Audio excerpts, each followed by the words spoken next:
Hello guys, welcome to our YouTube channel, and today we are going to learn how to remove all tags photos on Facebook at once.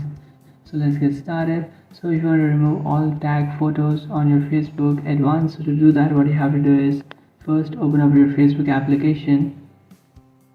After opening up your Facebook application, just tap on the profile icon which is on the top right, and then tap on the gear icon which is also in the top right, and after tapping on that, now you have to tap on activity log. So just scroll down and you will find this option, just tap on it, and after tapping on activity log you just have to tap on activity history. After tapping on activity history, tap on filters which you can find in the top left corner, and then tap on category. After tapping on category, now what you have to do is you have to select this option which is your Facebook activity.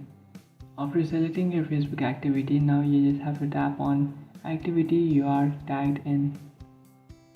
And after tapping on that, now you just have to tap on all. And after tapping on all, now you will find the following tags that you have been added to.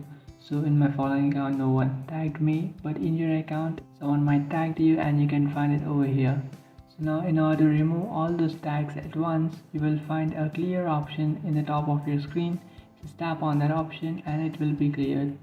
So that's it guys, this is how to remove all tag photos on Facebook at once. If you find this video helpful, don't forget to like and subscribe to our channel. If you have any doubts, feel free to comment below. Thanks for watching.